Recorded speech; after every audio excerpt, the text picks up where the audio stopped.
Bueno, muy buenas tardes a todas las personas que se unen a ver este directo. Muchísimas gracias a Santiago Alarcón, a mi tocayo del alma, que ha aceptado, que tiene la disponibilidad de venir a este canal. Fíjese que estaba pensando que es como la primera vez que te invito a hablar, o sea, que Eh, yo te invité a vos para hablar de estos temas, siempre no. había sido como al Ah, revés, bueno. ¿no? No, no, no. Es la segunda vez que me invitas al canal. Primero, buenas tardes. Gracias por la invitación. Sí, sí. Es la primera vez que me invitas a tu espacio, pero para hablar de un tema no de fe. ¿Se entiende? Va, aunque siempre de una u otra forma la fe está presente, ¿no? Pero ya me habías invitado a hablar sobre Jesús. Ah, perfecto. Sí, sí, sí, sí, más o menos me acuerdo, más o menos me acuerdo de que te estuve invitando a mi canal, pero ya ha pasado bastante tiempo desde esa época. Y hace bastante, sí, sí, sí, Ya es hasta me cierto, creció el es cierto. bigote y todo desde esas épocas. Es cierto, es cierto. ¿En qué está inspirado ese bigote? Quiero, No, quiero saber, tengo que ser honesto. Es una duda que me carcome desde hace mucho tiempo y vos me presentaste el contexto adecuado para preguntarlo sin quedar como un desubicado. a ver, ¿qué te puedo responder? Yo creo que no tiene ninguna significación más allá de que me sirve para que las personas en la calle me puedan reconocer. Me ha servido. Yo creo que por eso es que lo sigo manteniendo, a pesar de que muchas personas también a su vez me han criticado bastante, que es un bigote de izquierda, de que lo utilizaban personajes de izquierda y bueno, bla, bla, bla, bla, bla, y que me lo debería quitar, que al día de hoy lo La utiliza gente, la gente Camilo también, Echeverry, el de Baluna Montaner, que también lo utiliza y que o bueno, por ahí también se pega. que te comparen con Camilo ya es un motivo para quitarse el bigote. Tengo que ser Mm, honesto. A mí me comparan con Camilo y me quiero morir. sí. Pero no, fuera de broma, hay un tipo también de fanatismo de este lado, ¿no? Porque de repente, mira, hasta en un bigote, ¿no? Que te digan que porque personajes de izquierda tenían determinado bigote, bueno, no sería conveniente. ¿No notás como que también hay veces de que nosotros nos quejamos de que del otro lado, del lado progre, hay tipo un discurso ya preconfigurado, pero de este lado también lo hay o no? Fíjese que yo le tenía esa pregunta a usted anotada Opa, aquí con respecto al libro del cual venimos a hablar, del cual venimos a conversar, ¿no? Que lleva por nombre ajá. Generación Idiota. Y tenía en la primera pregunta algo así como si usted creía que en nuestro ambiente, una pregunta demasiado de autocrítica, ¿no? Es decir, creía que nosotros también en nuestros espacios teníamos idiotas, ¿no? Y fíjese que comenzando a hablar del mismo tema, me la terminaste lanzando fue a mí. Me la terminaste Mirá, lanzando mirá. fue a mí. ¿Viste? Es la habilidad de aquel que siempre suele entrevistar y no ser entrevistado, de estar siempre un paso adelante. Me adelantaste ahí un pilín. A ver, yo voy a responder para darte la pregunta a ti porque eres el invitado el día de hoy, entonces yo creo que lo correcto sería eso. Yo creo que sí, tenemos bastantes idiotas, ¿no? En nuestro mundillo, no sé, como en el nicho al cual nos dirigimos constantemente, pero yo creo que obviamente, no sé si lo trasladamos al libro de Agustín Laje cuando empieza a hablar del idiota que puede ser utilizado de forma peyorativa o como no peyorativa, como una especie de crítica y autocrítica, porque yo he visto también a lo largo de los capítulos que he tenido la oportunidad de leer, de que efectivamente se hace una especie de autocrítica. Se me viene a la mente quizás esa autocrítica que se le hace a esas personas que constantemente están cayendo en todo este mercado de la autoayuda. Él le dedica un subcapítulo completo a estas Sí. personas. Me pareció súper interesante porque lastimosamente yo me he dado cuenta que muchas personas de las cuales nos siguen por no caer en el colectivismo, que el Estado sea quien te ayude, pues han caído en otra especie de ideología. Esto ya es inventado por mí, ¿no? O sea, lo que yo intentaba analizar, que Mm. obviamente yo creo que Agustín también tomará mucho de ahí, ¿no? De que muchas veces se cree que simplemente con trabajo duro, con esfuerzo, levantarse, no sé, a las 5 de la mañana y darse baño con agua fría y hacer mil flexiones de codo, hacer 1000 abdominales, ya se va a solucionar todos los problemas, no solamente de uno, sino de la humanidad. Es decir, que esto lo debería replicar todo el mundo y que si todo el mundo lo replica, si todo el mundo, no sé, hace ese tipo de cosas, pues puede, no sé, salir adelante, puede salvar un país de la quiebra, del hambre, bueno, etcétera, etcétera, etcétera. Lastimosamente hay muchas personas que creen que esta es la única solución que hay. Y digamos, en este aspecto, Agustín Laje ha hablado y ha criticado por eso a esos vendedores de autoayuda, o como en algunas ocasiones se les ha llamado vendehumos, ¿no? Que simplemente es con voluntad propia, que simplemente con hacer, con no sé, disciplina, bueno, bla, bla, bla, bla, que si uno no puede descartar que muchas veces es falta de eso, que uno debe Mm, colocar más de su parte, que uno debe sacar, pero uno no puede volver esto una ideología. Ya saben ustedes que la ideología se caracteriza por ser un sistema cerrado de ideas, en donde todo básicamente se explica desde allí, es decir, toda la realidad como tal debe explicarse directamente desde el sistema de ideas. Si no se explica desde allí, quiere decir que la realidad está mal. No es que mi sistema preconcebido está mal, sino la realidad como tal. Eso es un completo error. Obviamente uno le puede decir, no sé, a una persona que nació en plena guerra o que nació sin papá y sin mamá, que con este tipo de cosas ya es suficiente para salir adelante.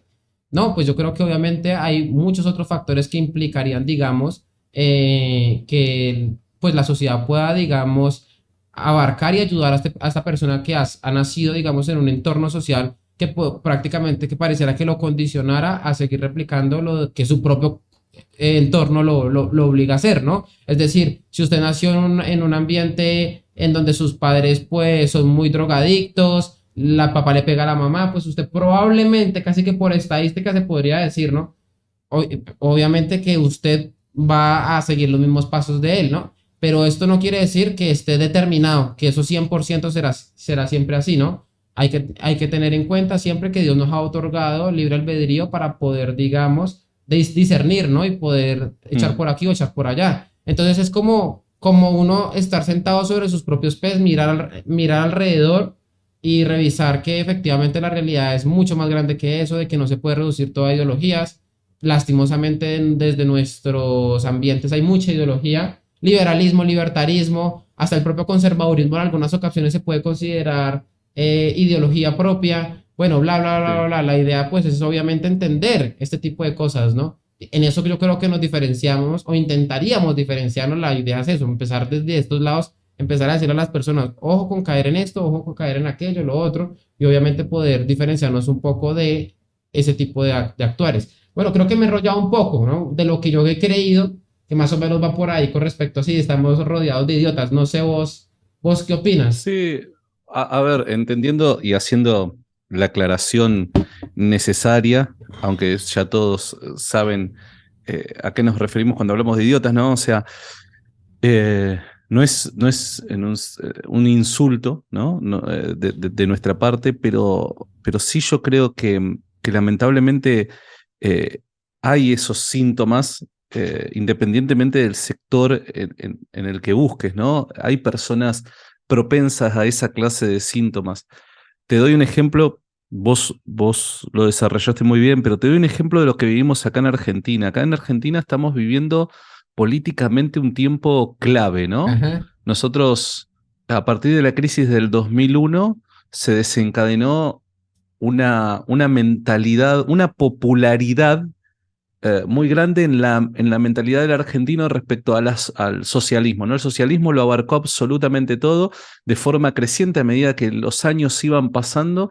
Se aprovechó el contexto de crisis en el que nos encontramos en el 2001 y a partir de ahí se empezó a llevar a cabo por parte de sectores políticos una ingeniería social con acompañamiento del Estado terrible, de tal forma que hoy es muy difícil en Argentina, o hasta quizás hace un tiempo atrás es muy difícil en Argentina, pensar una estructura de gobierno, una estructura política fuera del socialismo, ¿no? Ajá. Eh, y llamativamente creo que hace 2 años comenzó a haber un cambio y tengo que reconocerlo. Yo siempre esto que tengo la oportunidad de decirlo lo digo. Tengo que reconocerlo que ese cambio cultural en términos políticos y económicos creo que principalmente se lo debemos a Javier Milei, que está causando un cambio radical en la forma de pensar de Una la revolución. gente. Sí, sí, sí, realmente. Y hay un montón de gente que cree que yo soy un crítico de Javier Milei, pero yo solamente critico a Javier Milei cuando se mete en temas de fe y particularmente a criticar al cristianismo o al sistema católico en sí, ¿no? Particularmente en eso, nada más. Vos no vas a encontrar otra crítica hacia él de mi parte, porque independientemente de que quizás nos encontremos en veredas opuestas en cuanto a cosmovisión, uno no puede mirar para otro lado respecto a lo que estas personas hicieron o causaron en una determinada época, ¿no? Y yo creo de que él hizo mucho bien y ha influido terriblemente en un cambio de mentalidad en el argentino de hoy. ¿Quién iba a pensar hace 4 años atrás de que el liberalismo o una libertad una propuesta de libertad de mercado podría llegar a ser una opción viable en Argentina? Tengo que ser honesto, hace 4 años atrás creo que nadie hubiera pensado eso. Simplemente cambiamos los rostros, pero el sistema sigue siendo básicamente el mismo. Entonces hay que reconocer ese trabajo cultural que ha llevado adelante, ¿no? Ujú, Ahora, también hay que reconocer que lamentablemente, ya sea de un lado o del otro, porque nosotros como argentinos, hemos criticado mucho al fandom socialista, muchas veces representado por, en este caso, la cara de Cristina Kirchner o la cara de quien sea, pero ese fandom que está detrás que muchas veces hace que el sistema perdure, porque son personas que al parecer, según su propio relato, son adoctrinadas de alguna manera. ujú. Y a mí me da cierto temor de que ocurra lo mismo, pese a que yo no soy un seguidor de Javier Milei y he tomado muchísimo de él, he aprendido muchísimo de él. Me da miedo de que muchos, no todos, porque obviamente sería injusto y sería descalificativo generalizar, pero sí muchos en este nuevo mover político caigan en el mismo error, ¿no? Porque te soy honesto, por dar un ejemplo, eh, uno hace una crítica, ¿no? Y automáticamente la respuesta en el chat de mucha gente es Milei 2023, Milei o Ezeiza, Milei o esto, Milei o se quema todo, o se pudre todo, o viene el apocalipsis y los 4 jinetes del apocalipsis viene y van a destruir toda Argentina. Y ahí vos te pones a pensar y decís, a ver, está bien, independientemente a que podemos llegar a pensar distinto la política, independientemente a que vos podés tener tus razones, yo las mías, y probablemente por medio de un café podamos entendernos mejor. Me parece que cuando se cae en esa clase de postura, cuando se cae en esa clase de relato, me parece que deben encender las alarmas de las personas que sostienen su postura de esa manera, ¿no? Porque en definitiva, si no, con diferentes perspectivas, con una distinta cosmovisión, pero estamos reproduciendo más de lo mismo, ¿se entiende? O sea, no deja de ser más de lo mismo. Entonces me da mucho temor porque parece ser de que todos somos propensos a sufrir este problema, ¿no? Exacto. Entonces, y con esto ya cierro y digo, qué maravilloso que es, y pese a que particularmente esto no es algo que trata el libro de Javier Milei, pero, de Javier Milei, no, perdón, de Agustín Laje, pero me parece que es importante ponerlo sobre la mesa. Qué maravilloso que es cuando vos conocés la perspectiva católica de la política, Ujú. ¿no? A través de la doctrina social de la iglesia, porque, tal y como decías vos, no te presenta una especie de fórmula que necesariamente debe aplicarse en cada tipo de contexto y circunstancias, y que necesariamente los resultados deben ser estos. No, sino que hay ciertos principios y valores que deben aplicarse, pero las formas en las que se aplica son distintas dependiendo de las circunstancias, Gracias. los sujetos, el contexto, etcétera, etcétera. Entonces, ahí vos te encontrás con que la realidad no es tan sencilla como es esto o esto, esto o esto. No, muchachos, o sea, es mucho más compleja y la doctrina social de la iglesia te permite reflexionar y tener libertad respecto a opciones viables para traer soluciones a nuestros problemas, ¿no? Perdón si me fui por la tangente. No, no, no, está perfecto. Fíjate que mientras hablas de temas sociales, políticos y demás, se me vienen a la mente algunas reflexiones que a su vez la hacían personajes de clero cuando Ratzinger respondía de temas también políticos y sociales, ya que él no se caracterizaba por eso. Él fue un personaje muy estudioso de la teología y la filosofía como tal. Eh, Él tiene muchísimos libros, bastantes publicaciones, análisis profundos de temas teológicos y, y filosóficos, teológicos y filosóficos. Pero le decían que cuando a él lo obligaban a bajar al terreno de la política o al terreno social, él lo entendía muy bien y mucho más que aquellas personas que se dedicaban dentro del clero a estudiarlo. Y entonces decían ellos que era quizás porque los terrenos de la teología y de la filosofía son mucho más complejos, muchísimo más difíciles que los terrenos de la política. Eso que los de la política, que es el que a mí más me gusta, en el que yo más me desenvuelvo, me parecen en algunas ocasiones difíciles de analizar, de anticipar, ¿no? Pero Claro. ellos, cuando me encuentro con personajes que se dedican al tema de la apologética, de la filosofía, de la teología, y uno no se pone con ellos a hablar de temas políticos y sociales, lo entienden muy bien, lo analizan muy bien y siempre llegan a las conclusiones correctas. Creo yo también como porque han estudiado a profundidad lo que son los temas teológicos y filosóficos, que esto les permite, no sé, estar blindados frente a ideologías, frente al error en general, ¿no? Puede ser, a mí me ha pasado lo mismo, tengo la dicha de poder entrevistar a gente realmente grosa y formada muchas veces en teología, filosofía, y la verdad es que es cierto, ¿no? Es como que eh, Quizás sea son porque, aptos para todo tipo de terreno, ¿viste? ajá, quizás sea porque el Espíritu Santo les ha dado ese ojo para discernir qué cosa es por ahí y qué cosa no debe ser por ahí.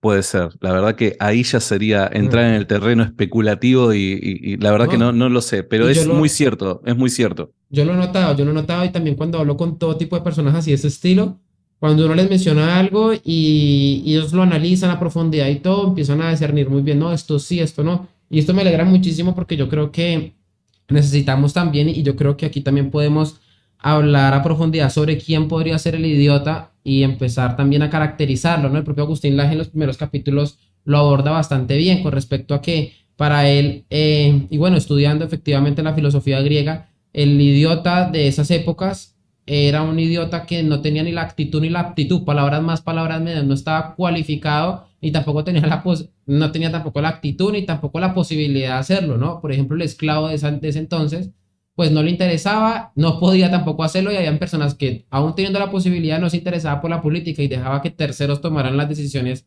en ese ambiente, ¿no? Posteriormente Agustín Laje habla más adelante, ¿no? Del idiota de estas épocas, ¿no? El idiota postmoderno, por llamarlo de alguna forma, ¿no? Aquel que tiene quizás la actitud, pero no la aptitud, es decir, no se ha formado para, digamos, defender la verdad, ni le interesa ni siquiera tales cosas, pero sí es muy, tiene mucha energía, bastante energía para llevar adelante los cambios culturales que él quiere, digamos, encarnar, de los cuales él quiere abanderarse, ¿no?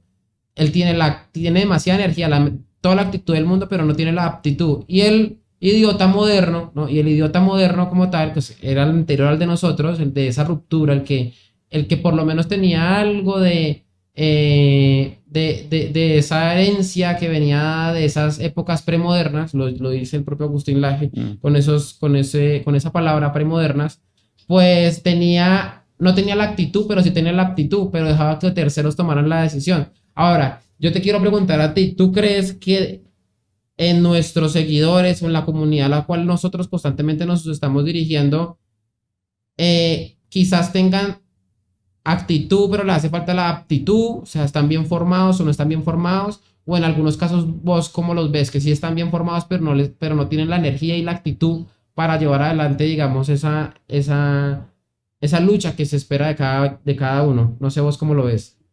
A mí me parece, eh, nuevamente, ¿no? No voy a generalizar porque sería injusto, pero a mí me parece, y este también es un problema que yo lo he tenido, quizás estoy también proyectando, no lo sé. Hay mucha gente a la que le falta quizás por diferentes razones que también las aborda el libro, ¿no? Sí. Le falta esa iniciativa, ¿no? Le falta la iniciativa. Y hay veces de que uno se pregunta, ¿por qué a tanta gente teniendo quizás la capacidad le falta esa iniciativa? Y Agustín Laje hace una lectura de la realidad en este libro increíble. Es una lectura fantástica y en cierto grado también propone una respuesta, ¿no? Mediante la educación, pero eh, también explicándonos el problema que tiene esta generación idiota en la familia, ¿no? Y podríamos decir de que como base de la sociedad, la familia es el lugar en donde está la raíz de todos los problemas que luego va a dar a luz esta falta de actitud, esta falta de iniciativa para llevar adelante ciertas tareas, ¿no? Ujú, Entonces, en cierto sentido, sí, obviamente hay una falta de iniciativa. Pero también noto que a la gente le cuesta muchísimo educarse. ujú, Le cuesta muchísimo educarse. ¿Por qué? Porque ha reemplazado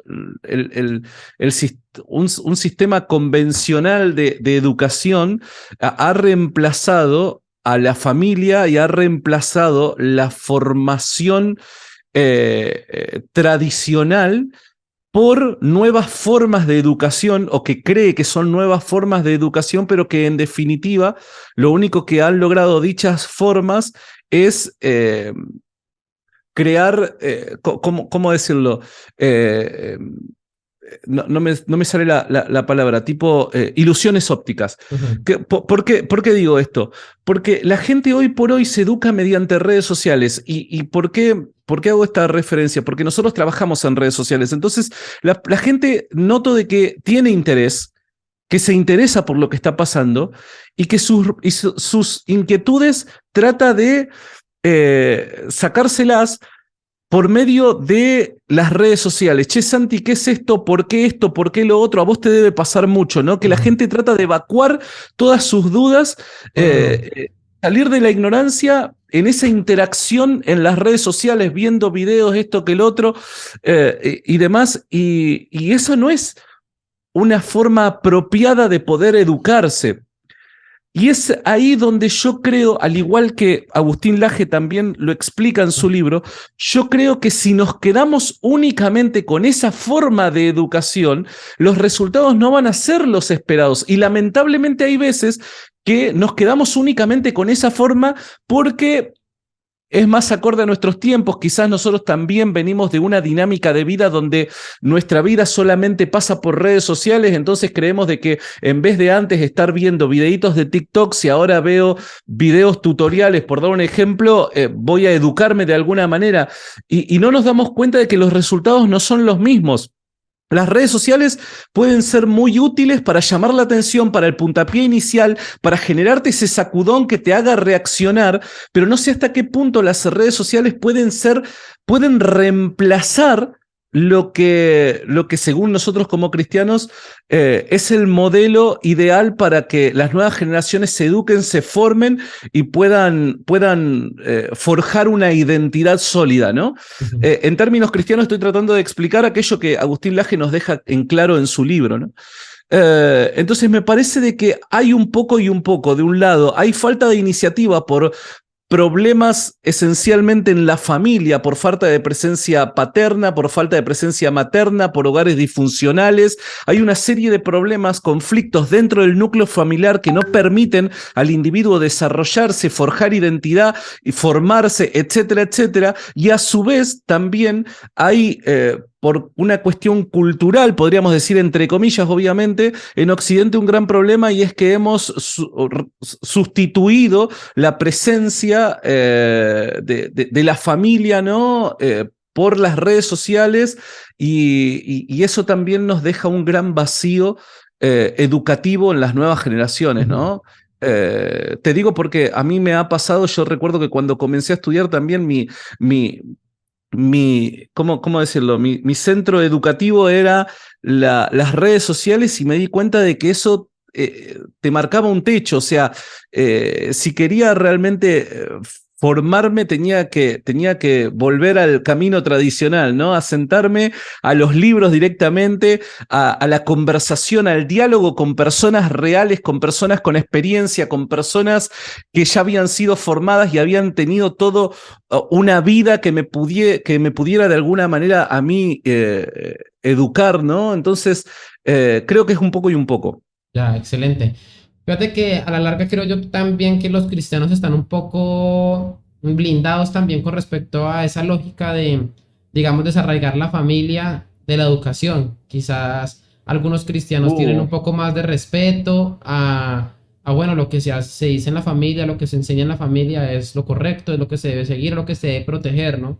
Agustín Laje, ya aquí, digamos, para dejar de tirarnos tanta autocrítica a nosotros mismos, yo creo que vale la pena también empezar a mencionar las características de los idiotas que al día de hoy nos invaden por todos lados, ¿no? Y que tenemos en todos lados, lastimosamente creo yo que hasta que en la familia y cada uno de nosotros también tenemos algunas características idiotas que salen a relucir en X o Y aspecto, ¿no? Esto vale la pena siempre dejarlo bien señalado, ¿no? Pero creo yo que sí hay unas características principales y yo creo que más de uno se le viene a la mente, y eso lo dice también de forma explícita el propio Agustín Laje en los primeros capítulos de este libro, es que los idiotas tienen ese desprecio por el pasado, ese desprecio por la familia, ese desprecio por la tradición, ese desprecio por lo viejo, ¿no? Por lo de antaño. Lo nuevo siempre es lo correcto, lo joven es mejor que lo viejo. Si algo es viejo, si algo es arcaico, toca dejarlo a un lado, toca desecharlo. Y lo peor de todo, ¿sabe qué es? Que hay muchas personas que han caído en esto, ¿no?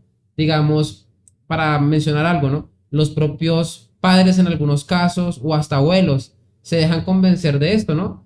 Me refiero a los padres y a los propios y a los abuelos como tal, que llegan a un momento en donde ellos dicen, empiezan a pensar como jóvenes, o sea, se vuelven prácticamente que una vida en torno y una civilización, se podría decir ya en torno al adolescente, ¿no? Agustín hace bien esa dicotomía, ¿no? Es decir, Mm. el hombre como tal anteriormente era bastante adultocentrista.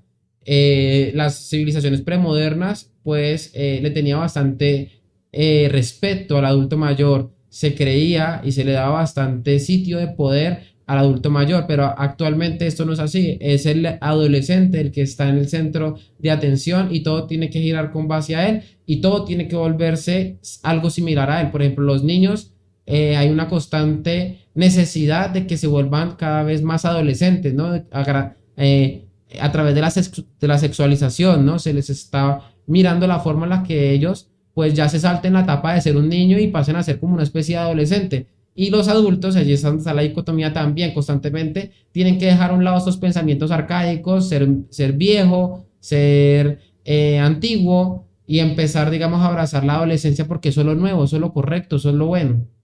¿Cómo lo ves? Sí, sabes que ahí tocaste un punto que cuando lo leí me hizo boom la cabeza, porque es cierto, pese a que quizás para muchos sea una obviedad, hay veces de que nosotros hemos naturalizado ciertas cosas sin querer y hasta que viene alguien y nos dice, che, flaco, fíjate esto, no te despertás, ¿no?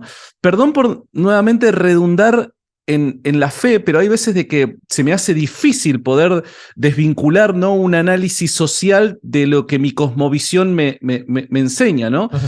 Y nosotros como personas católicas deberíamos preguntarnos cuál es la razón por la que Occidente, una región cristiana, hoy por hoy sufre esta tendencia de, de, de, de inclinarse o desear el mundo adolescente. ¿Cuál es la razón? Porque ponete a pensar, a ver, hasta no hace muchos años, hoy no sé hasta qué punto podemos decir Occidente es cristiano, ¿no? Eso sería otra discusión. Pero hasta no hace muchos años, ponele 50 años, creo que es indiscutible pensar de que Occidente, evidentemente, era una región cristiana con fuertes raíces cristianas y que el cristianismo ha fundado ha fundado a las sociedades mediante la tradición. La tradición es algo que te proporciona identidad. Exacto. La tradición transmite, comunica identidad de una generación a otra. Esta generación, la generación siguiente, aprende lo que es la vida, aprende lo que es ser un hombre, una mujer, aprende cómo es que debe actuar en determinadas circunstancias, hacia dónde debe apuntar y demás, por la tradición. Si hay algo que ha sido fuerte en la fe cristiana, en mayor o en menor medida, dado que el católico es mucho más fuerte, ¿no? Su sentimiento por la tradición que con el protestante, pero en mayor o en menor medida el cristianismo es una fe de tradición. Y llamativamente hoy nos encontramos en Occidente con sociedades que han abandonado la tradición y con comunidades que dicen todavía conservar una fe, pero que no les importa la tradición, que desechan la tradición, que no hayan nada bueno en la tradición y que se inclinan, como vos bien decís, ¿no?, a lo adolescente. Lo adolescente es mi modelo a seguir, ¿no?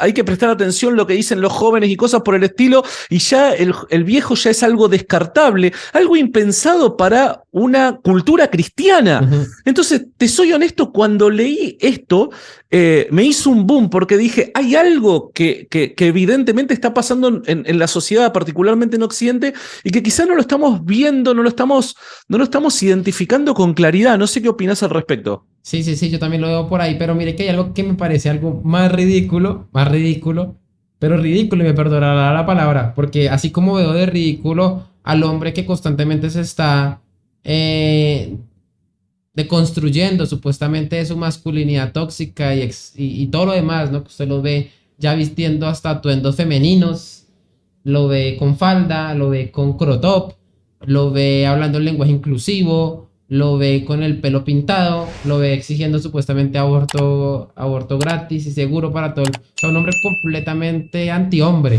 por llamarlo de alguna forma, ¿no?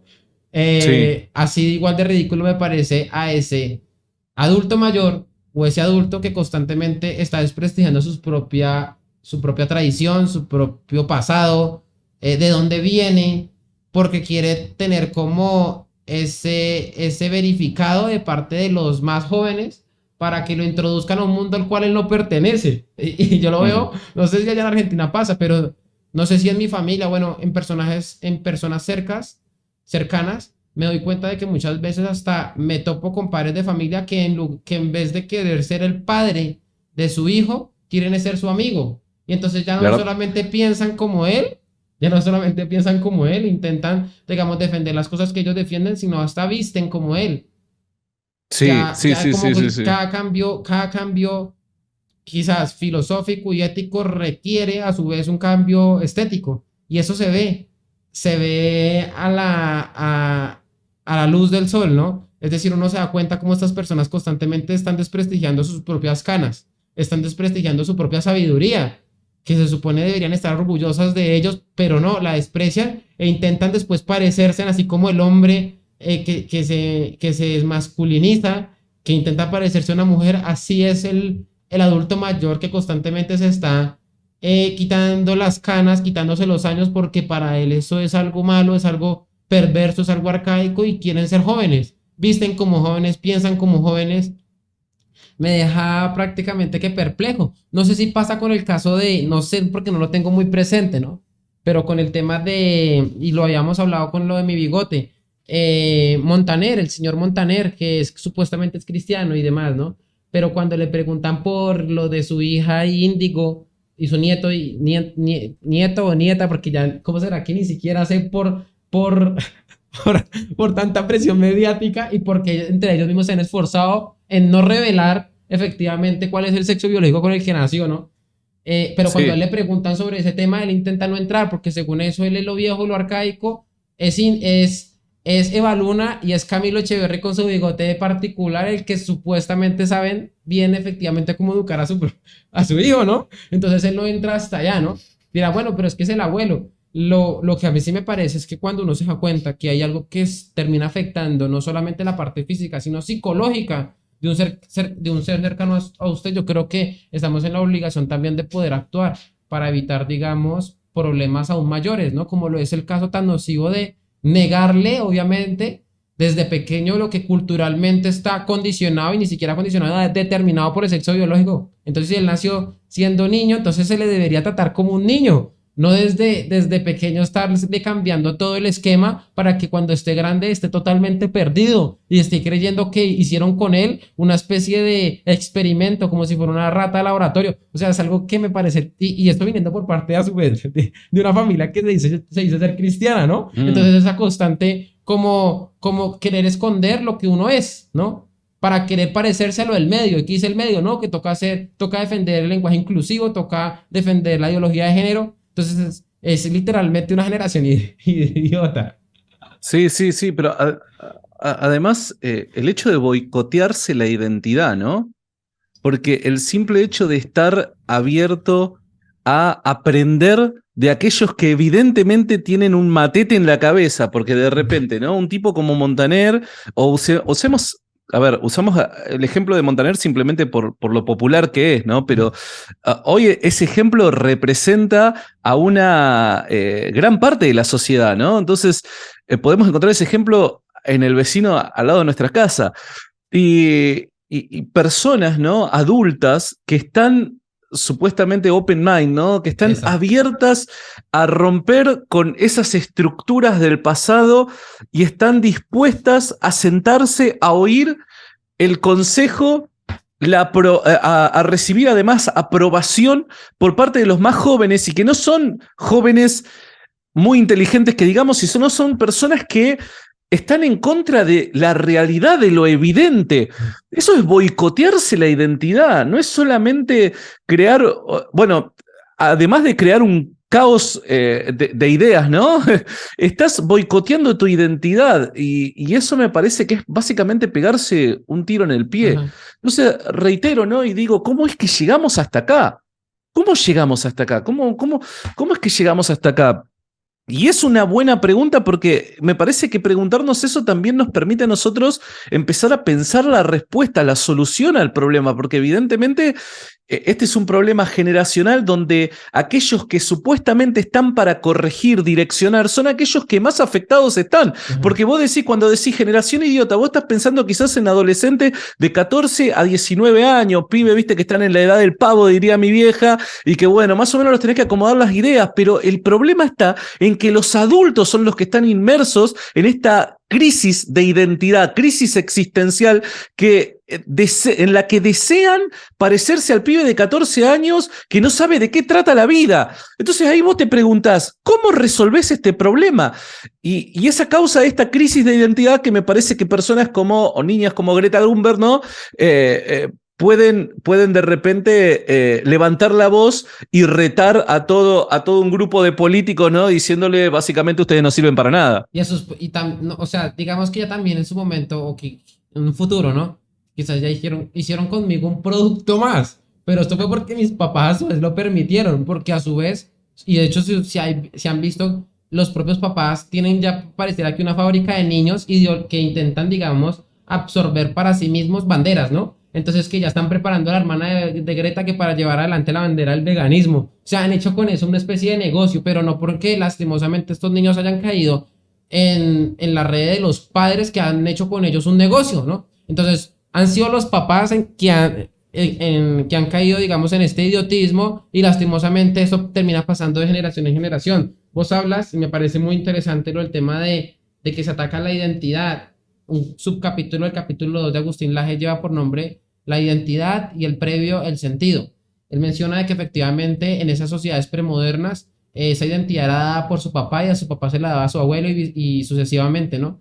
Es decir, a usted le enseñaba que su identidad estaba arraigada, digamos, a su religión, a que era católico, a que teníamos un Dios, teníamos a la Virgen María, teníamos los santos, sabíamos que teníamos que ir los domingos a misa, sabíamos que teníamos que comportarnos como católicos, teníamos un amor por la patria, por nuestro lugar de nacimiento, vivíamos y hasta moríamos por ella. Ese era el sentido que a su vez nos daba esa identidad, ¿no? Por ejemplo, tener que buscarse su propio camino a través, obviamente, de una profesión que usted le heredaba hasta a su propio padre y a su propio abuelo. Es decir, usted hasta podía nacer en la casa de un carpintero y moría siendo un carpintero, como le pasó, digamos, al propio Señor Jesucristo. San José era carpintero y él también fue carpintero, ¿no? Y así era como siempre se había hecho. Pero resulta que ahora ya el papá no tiene nada que enseñarle al hijo. Es el hijo el que tiene que enseñarle al papá, ¿no? Es el hijo el que tiene. O sea, eso me parece tan ridículo. Yo veo eso y muchas veces pasa así porque lo he visto con mis propios ojos, ¿no? En donde ya el papá le preguntas al hijo cómo actuar, cómo pensar, y pareciera que, no, y espéreme que ahí se me viene algo más a la mente, ¿no? Que es el papá enseñaba cómo el hijo podía integrarse a la sociedad, cómo podría tender relaciones con la sociedad con base en las características que el hijo tenía y bueno, si aprendió en la misma profesión del papá, pues podía, digamos, integrarse a la sociedad. Y ahorita es al revés, el papá espera es que el hijo lo integre a la civilización que ahorita es joven, ¿no? entonces usted vista así y entonces espera que lo va a presentar con mis amigos, ¿no? Y salen hasta con los propios amigos. Yo no sé si pasa en Argentina, pero aquí en Colombia sí lo he visto constantemente, en donde los papás salen a las fiestas con sus propios hijos, ¿no? Que yo, o sea, pero ya como bajo la propia idea de que es lo correcto y se cuentan todo tipo de secretos y, o sea, ya se perdió, o sea, eso estaría bien, digamos, quizás se puede debatir en eso, pero aún teniendo, digamos, la imagen y el respeto por la figura paterna y materna, ¿sí? Eso desapareció. Pero se desapareció, ya se disolvió y ya quedó evidentemente un mero amigo, ya es un mero Es amigo cierto. y le da son consejos, ya no le da son órdenes, sino que le da son consejos.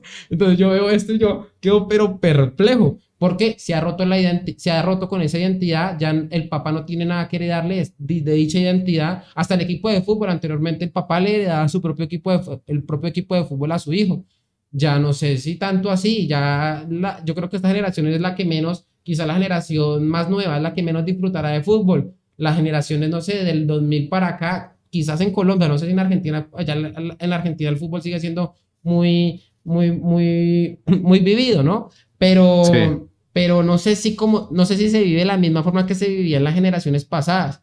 Yo hasta veía en memes a través de TikTok y demás redes sociales que decía que la gente voy a ir a estudiar, decía un niño, y decía, pero ¿cómo que vas a ir a estudiar si es que hoy juega Boca del Alma, si es que hoy juega River? Yo en mi época me agarraba, o sea, lo dicen de esa forma, porque parece, no sé si es en chiste o si era en verdad, pero yo en esa No, es época me iba y me verdad. daba con el verdulero porque estaba hablando mal de mi Boca del Alma. Sí, entonces yo decía, pareciera No, que a ver, pero se rompe ese tipo de cosas porque hacen parte de la identidad.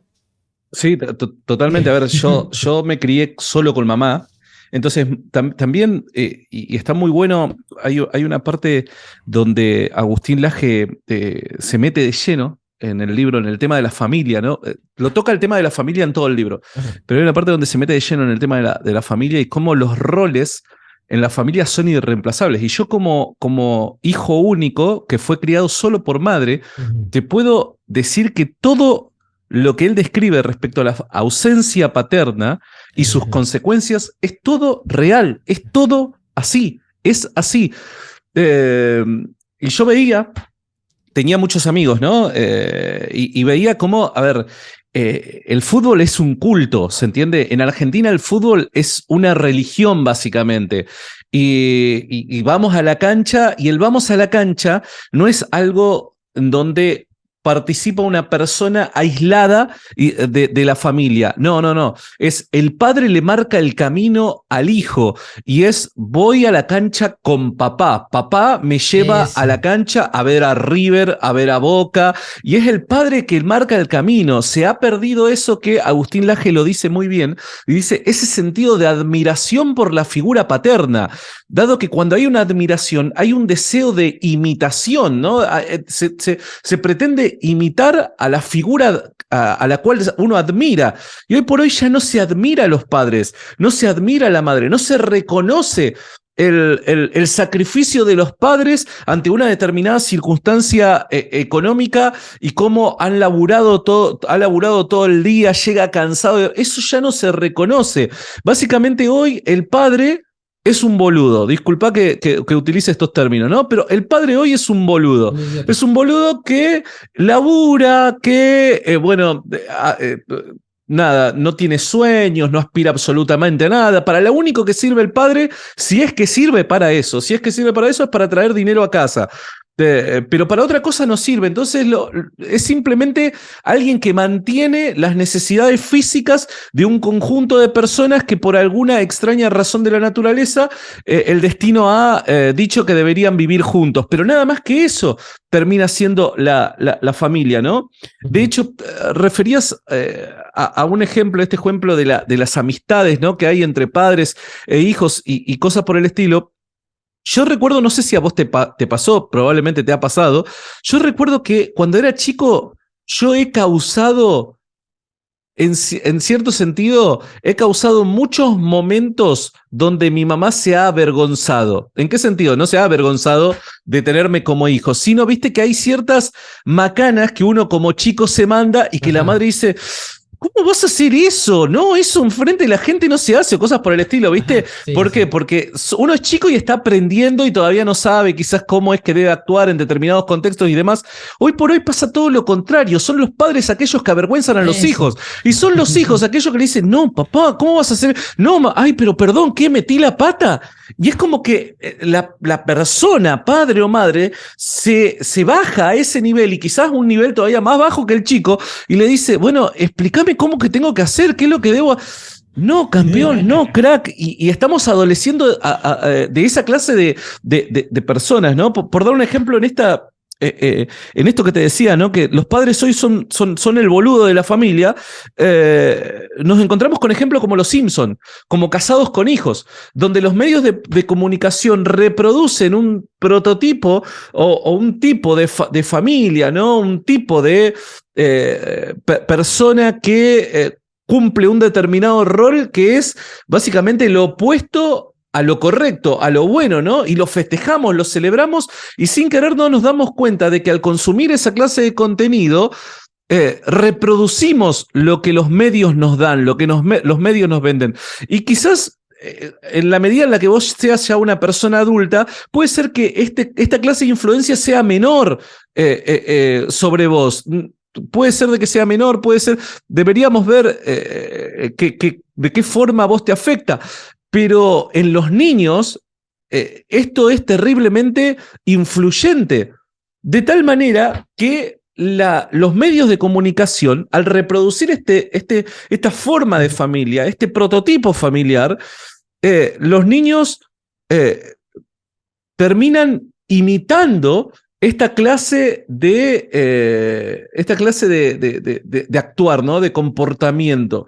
Hay un episodio de Los Simpsons que te lo iba a pasar, lo tengo acá separado, donde, yo no sé si vos lo viste, donde, el episodio donde acusan a Homero de abusador, ¿viste? Y están, bueno, todo el episodio con que es abusador, no lo es, que esto, que el otro, y hay un fragmento, si querés después te lo paso para que lo veamos, hay un fragmento donde la familia empieza a dejar de creer en lo que Homero le dice, diciendo, no, yo soy inocente, yo soy inocente. En un momento Homero va y dice, denme un abrazo, dudan, y van y le dan un abrazo, y dice, pero ¿por qué dudaron? No, por nada, ¿acaso están creyendo lo que dice la televisión? Y ahí él se plantea, ¿no? Y básicamente lo que dice es, bueno, claro, o sea, la televisión ocupa el rol que me corresponde a mí. Sí, ajá. Y al final finaliza con una escena que es fantástica, que es Homero sube a su cuarto a llorar y los chicos, cuando ven de que ya se encuentran en su cuarto, van y abrazan la televisión y la acarician, ¿no? Es una clara representación de lo que la familia lamentablemente es hoy. Ya termina siendo reemplazada por la televisión, por la farándula, que de hecho es uno de los capítulos que se viene, de los capítulos que se vienen capítulos posteriores, que es, por ejemplo, la de la frivolidad del idiotismo, y él lo trata, ¿no? Uno, moda; dos, farándula; tres, digitalización, ¿no? En moda y farándula me parece interesante, ¿no? Lo del tema este de que, como lo mencionas, y lo habíamos mencionado también anteriormente, eh, la farándula tiene demasiado poder, la televisión como tal tiene demasiado poder, ya dice de qué se debe hablar, pero lo haces con base a lo que, bueno, a su objeto principal, a su objeto al cual va dirigido, que es el joven, ¿no? Mm. Y por lo tanto le da, por ejemplo, los programas de televisión que este joven requiere, que va a consumir, ¿no? Las redes sociales hace exactamente igual, le da lo que él quiere ver, es decir, por ejemplo, temas relacionados a la ideología de género, al tema del homosexualismo como ideología también, todo el tema relacionado al cambio climático, al feminismo, y lo van consumiendo. Eh, pero no solamente eso, también ellos hacen ya parte de ese mismo mecanismo, es decir, anteriormente usted era el espectador que esperaba que le vertieran todo ese tipo de contenido. Ya ahorita usted hace también parte De esa selección. claro, usted ya hace también hasta contenido, que es lo que pasa con los jóvenes al día de hoy, ¿no? Y porque usted cuando se expone, tiene poder sobre la gente que lo está viendo. Agustín Laje coloca, digamos, el ejemplo que a su vez también coloca a Foucault bueno, él lo contrasta, ¿no? Con este autor con otro autor que muestra de que efectivamente para Foucault la persona que tenía poder era en ese, en esa cárcel, ¿no? Que había un celador, un guardia de seguridad en el centro y podía girarse a 360 grados y mirar lo que hacía cada uno de los reos, ¿no? Eso tiene un nombre, se me olvida el nombre que tiene especialmente ese tipo de cárcel construida de esa forma para que el guardia de seguridad pudiera ver especialmente Me a cada mataste. uno de ellos, pero que se creía que aquella persona, aquel guardia de seguridad, podía ver a todas las personas, era quien tenía el poder, ¿no? Pero hay otro autor que es con el que Agustín lo contrasta, es aquel que propone la idea de que la persona que tiene poder no es el que ve a todas las personas a su vez, sino aquel que es visto. Aquel que es visto es el que tiene en este momento poder. Y pareciera que Mm. en la realidad actual en la que nos desenvolvemos, panóptico.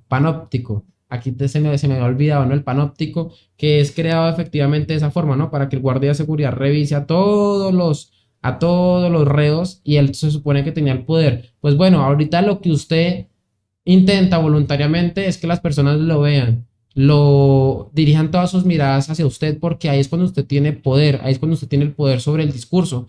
Entonces, aquellas personas que tienen la atención del mundo, grandes, y ahí es cuando habla, por ejemplo, de la farándula, habla, y ahí Agustín Laje le ha tirado bastantes pullas a Bad Bunny dentro del libro, y no solamente dentro del libro, sino en su canal, a Bad Bunny, a Miley Cyrus, a Camilo, lo mencionábamos anteriormente, ¿no? A Camilo y a Luna Montaner, bueno, a todos estos personajes que tienen ese poder, ¿no? Porque son mirados constantemente y que desde allí les preguntan en temas de los cuales ellos no tienen conocimiento alguno, pero desde allí vociferan opiniones de cosas que, como les digo, no tienen conocimiento alguno.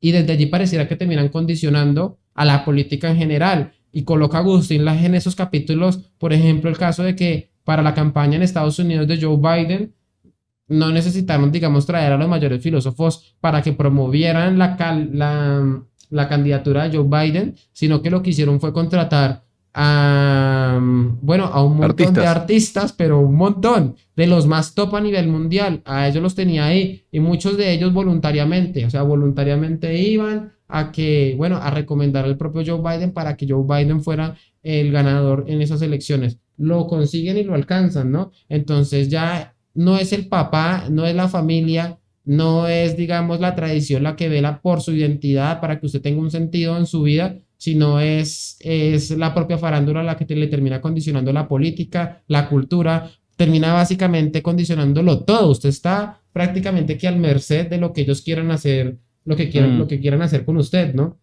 ¿Sabés Y, qué?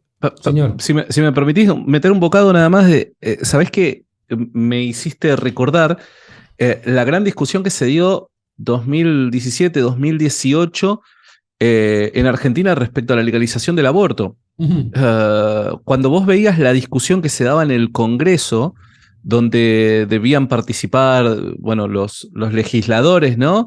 Eh, es un vivo reflejo de lo que estás mencionando, porque de la parte verde, pro aborto, quienes se presentaban para argumentar, ¿no? Y convencer a los legisladores que la mejor vía era la legalización del aborto, era pura farándula. ajá. Hasta el día de hoy vos podés buscar en YouTube los discursos que se han dado a favor del aborto en el Congreso y es pura farándula. Y del lado celeste pro vida traían puro científico, científico, científico, pero la gente, y pese a que Argentina obviamente es mayor en número pro vida que pro aborto, mismo así, a la gente le importaba mucho más saber qué es lo que opinaba determinada actriz, determinado cantante o determinado TikToker, por así llamarlo, ¿no? Obviamente, qué es lo que podía llegar a decir una persona que había sido formado, educado, ¿no? Y que podría decirnos algo concreto, objetivo, realmente importante para el caso.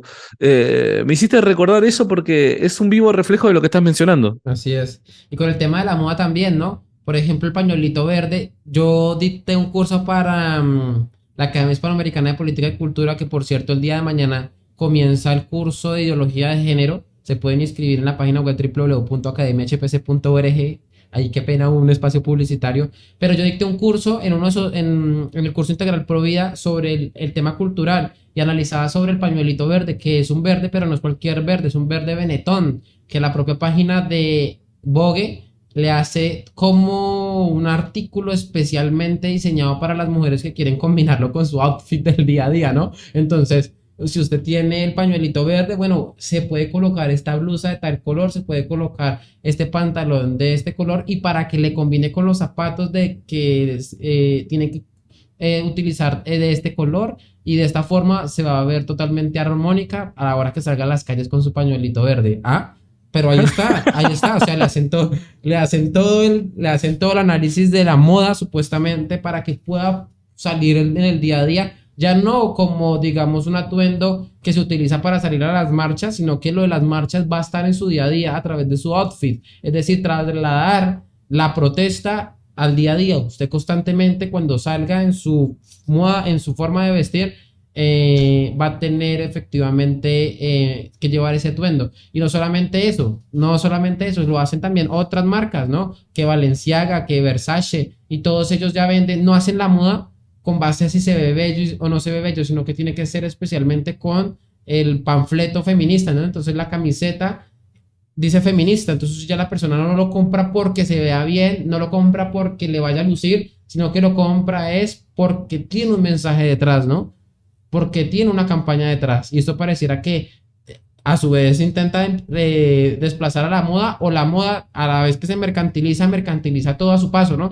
Y entonces al mercantilizarlo, coge todo tipo de banderas y ya han caído redondas, ¿no? Piensan que están siendo revolucionarias, piensan que han llevado todo esto muy bien, ¿no? Por las sendas de la revolución, porque vivimos en una sociedad heteropatriarcal opresora, pero son las grandes marcas las que terminan financiando todo esto y llevando adelante este tipo de mercancías.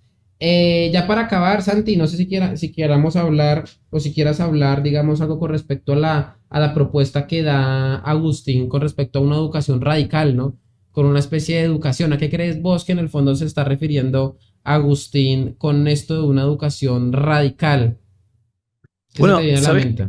sabes que ayer justamente cuando tuve la oportunidad de entrevistarlo, Ujú, le pregunté eso, digo, cuando hablas de educación, ¿de qué estás hablando? Porque cuando hablamos de educación, por lo general, lo primero que se nos viene a la mente es el sistema educativo que te propone el Estado, ¿no? Entonces, ¿qué es lo que tenés en mente? ¿Pensás de alguna manera reformar ese sistema educativo y que de alguna forma el Estado proporcione mediante dicho sistema la solución al problema? Y ahí él nos aclaraba qué es lo que él quería decir respecto a la educación. A mí me parece que no debemos olvidar y tenemos que volver a nuestras raíces, tal y como lo propone Agustín, ¿no? Tenemos que volver a las raíces de volver a poner las cosas en su lugar, ¿no? Y particularmente creo que la familia, como el principal eslabón de la sociedad, debe re- debe reacomodarse. Y cuando se reacomode la familia, va a haber esa clase de educación que sea capaz de poder cubrir todos los ámbitos, ¿no? Que sea capaz, porque no es un tipo de educación técnica aquella que nos va a traer la solución a esta clase de problemas, sino es una clase de educación que va más allá del conocimiento técnico, matemático o disciplinar que podamos llegar a obtener en una universidad. Es una ujú, clase de formación del individuo, una formación humana en virtud mediante la experiencia de, en este caso, nuestros padres y demás, que nos va a permitir, en suma, poder empezar a revertir esta tendencia que nos adolece, ¿no? Entonces, me parece que por ahí es la propuesta que Agustín nos presenta. ajá. Importante porque esa educación formal al cual nosotros estamos acostumbrados, en donde dependemos de un cartón para decir que supuestamente sabemos de un tema o no sabemos de un tema, o si podemos, porque así parece que estuviera enfocado, ¿no? Que es decir, usted estudia es para ver una salida laboral, usted estudia tal carrera o X carrera porque a la larga le va a dar tal retorno. Es Santi, decir, a mí me dijeron una vuelta, yo salté, digo, eh, quiero estudiar filosofía. ajá, No, ¿sabés cuál fue la respuesta? Te vas sí, a morir de hambre. sí, Esa fue la respuesta, ¿se entiende? O sea, siempre la educación está ligada, está vinculada a qué ganancia material voy a obtener por medio de ella, ¿no? Y ya el conocimiento, el saber, la educación en sí misma ya no es un fin, sino que es un medio para alcanzar un fin, ¿no? Y el fin parece ser lo material, ¿no? Ajá. Santi, ¿tú ya eres papá? No, todavía no, Ah, todavía pero no, no. pero no. Tenía la idea, no sé por qué, que ya había sido Y por papá. una cuestión de edad, seguramente. Vos me ves a mí y decís, che, loco, ya, ¿para No, pero no, cuándo? yo ¿Para creo que cuándo? había visto quizás a tu hija o algo así tenía en mente. No, Que no, no, de para pronto me nada, lo para habré nada, para nada. soñado. Creo que Dios me está preparando para... Si yo hubiera sido papá hace 4 años atrás, creo que hubiera sido un desastre. Me ¿Será? parece que este último tiempo Dios me está preparando psicológicamente para cuando ese momento ocurra. Ah, bueno, solo mi Dios sabe también los designios con respecto a tu labor de padre, si es que lo quiere así. Pero bueno, yo te iba a contar algo con respecto a eso y es que en la academia también se dictó hace poco un curso sobre la educación sin escuela. Y hablando con el profesor, que es una de las personas que más ha hecho educación sin escuela aquí en Colombia, pero sin lugar a dudas, o sea, yo lo conocí a él precisamente y trabajé en la escuela, en la empresa de él que se dedica a enseñar a los papás a educar a sus hijos desde la casa y bueno, alejado de todo esto. Él es una persona que entiende muy bien el gran problema en la cual está sumergido la educación tradicional o la educación formal, me gusta más llamarla de esta forma, ¿no? De esa que supuestamente usted espera que le den un cartón, un certificado, ¿no? Entonces él contaba y él decía, si usted, por ejemplo, aquí en Colombia, y en ese curso, por ejemplo, él hizo una clase especialmente en donde le enseñaba a los papás cómo poder certificar la educación que usted le estaba brindando a su hijo desde casa. Porque muchos padres decían, no, pero yo cómo lo voy a sacar del colegio, cómo voy a hacer esto, aquello y lo otro, si es que yo necesito el certificado para que mi hijo pueda, no sé, conseguir un trabajo, lo que sea, ¿no? Pero entonces decía, si es por el certificado, hay formas de hacerlo legalmente en todas las jurisdicciones bueno, todas las personas que se inscribieron colocaban el país y él hacía el análisis profundo de cómo podía certificarse, ¿no?